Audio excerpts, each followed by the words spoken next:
Namaste, hello, hi, welcome or welcome back to this channel where I share almost all of my hikes, some of my travels and a little bit of life here and there. And today I'm here with another video journal. This is the second video in the Glacier National Park series and it covers our second day in the park when we hiked the Highline trail.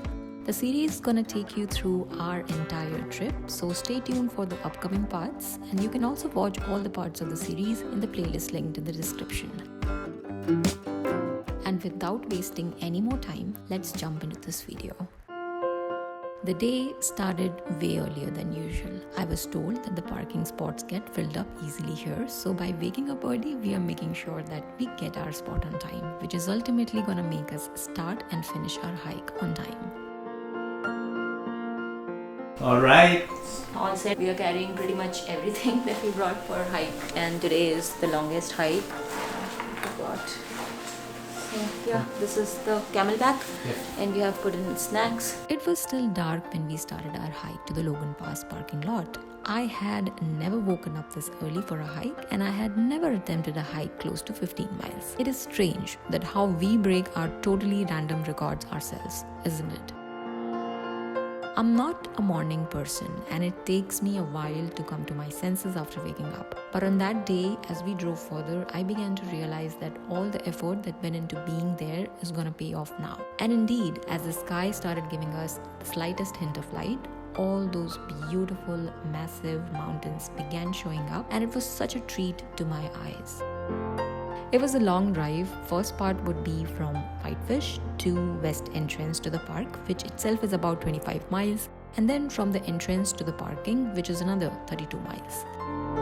So the stretch from West Glacier to Logan Pass is a section of legendary going to the Sun Road, and it has many outlooks and landmarks. Logan Pass is one of them. It is the highest elevation point both in the park and in the route reachable by road. The pass is right where Continental Divide passes the park, and it also serves as a parking spot for two major and most popular hikes in the park, the Highline Trail and the Hidden Lake Trail.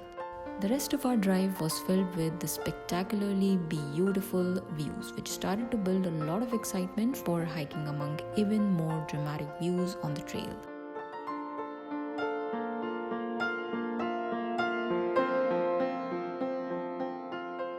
Every time the car took a turn, there was a different mesmerizing view waiting for us. In fact, if one needs to put in words the entire experience of driving on this route, it would be going to the sun. Surprise! But literally, turn by turn, with every extra mile covered, you get to feel the elevation gain and the scale of scenery around.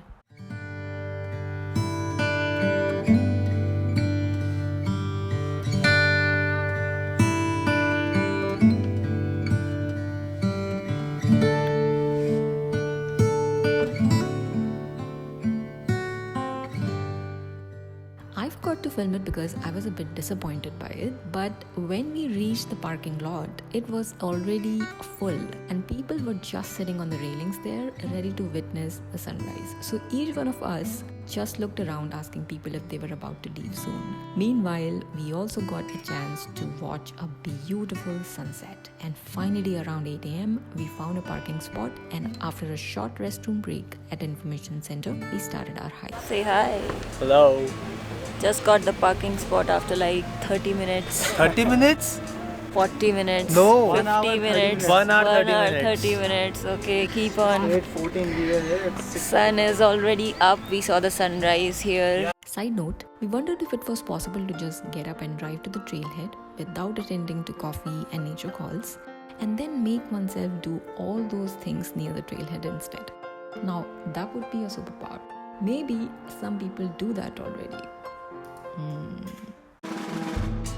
After that long drive and even longer wait for the parking spot, it felt really great to be able to finally start the hike.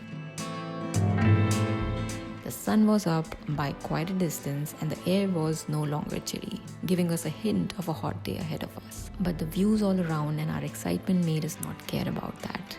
The total distance of 15 miles was still in our minds though, and we were kind of calculating in our heads as to how we will be pacing the whole distance. Why are you posing? It's a video. Oh really? And the good thing is that the skies are clear. Look at that fall over there. And those peaks over there. Yeah.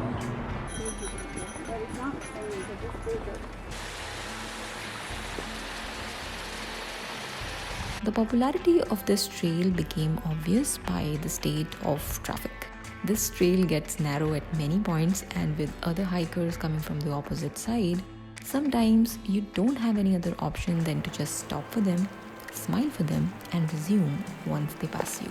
But having other people on the trail was definitely motivating and assuring, because there have been several bear sightings and bear activities at different parts of the park. It was delightful to see the soaring high mountains covered in snow from this close. The rugged terrain on which we were walking continued for a couple of more miles ahead, but with the surrounding vegetation getting thicker and those popping bright wildflowers, the experience became even more beautiful.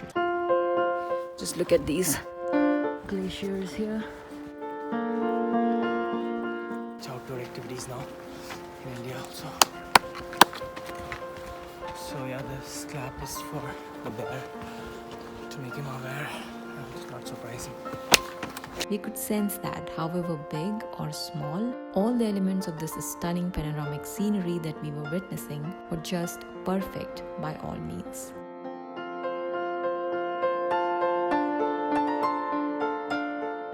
The trail is like very narrow at certain points, like this. Small waterfall there.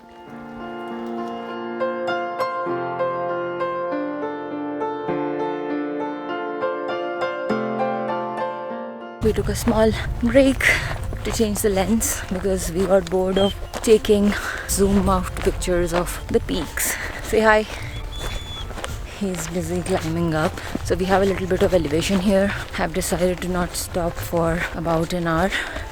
That morning air kept getting warmer with each passing mile, and in no time the sun was kissing our backs, making it way more challenging to climb, hike, or walk for that matter. Even standing at one point was difficult.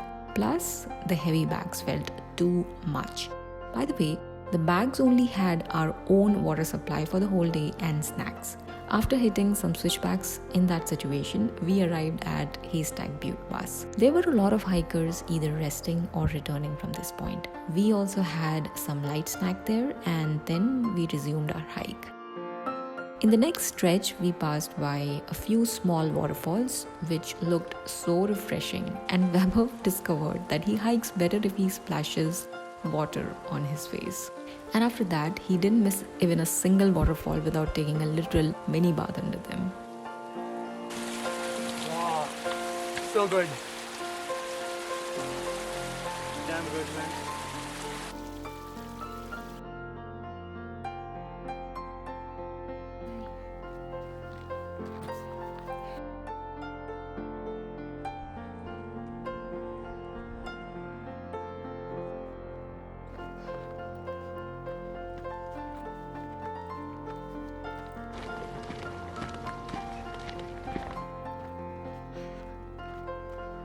The man.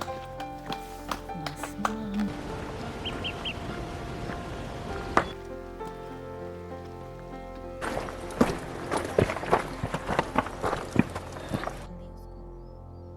Oh, you have अभी तो दिखा रहा था अभी full battery. A few more consistent miles like that, and Vaibhav noted the Grinnell Glacier Overlook junction. We ignored it at that time and decided to climb up on that route while returning. So we kept moving towards the chalet. I was so looking forward to visiting the chalet and spend a great midway snack time there. Indeed, we had to take out a good amount of time to replenish our energy levels by hydrating and eating sandwiches.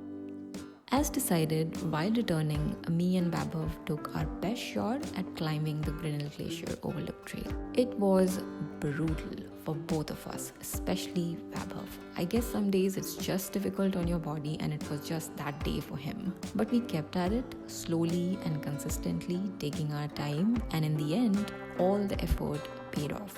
The view from the top was amazing and by far the best that we got in the park. We roamed at the top of the mountain for a bit, clicked some pictures, and returned slowly and gradually back to the base of the Overlook Trail. One strange thing happened on our way back though, and I'm not sure if it was a timing thing or not, but we didn't see a lot of people. It was somewhat scary to hike the bear country without much of the fellow hikers, especially knowing that this trail is so popular among visitors.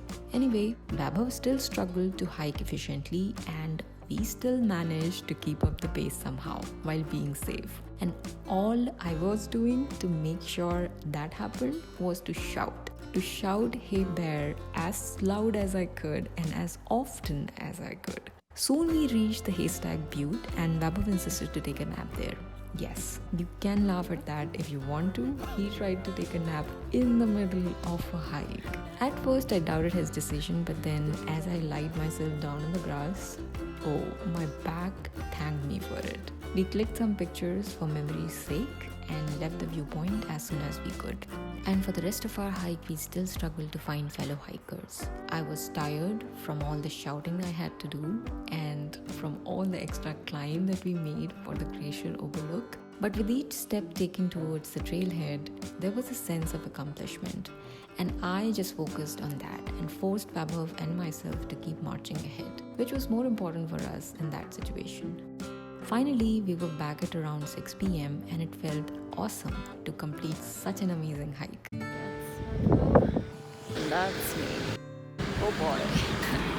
Every single part of my body hurts right now. With beautiful memories of hiking one-of-a-kind Highline trail and a few lessons for our future attempts at long-distance hikes, we left the park at golden hour, enjoying lovely views along the famous McDonald Lake on our drive back. So that's it for the second day of our adventure at Glacier National Park. I enjoyed a lot creating this memory. Hope you have liked it. Thank you so much for stopping by. Take care and I'll see you in my next.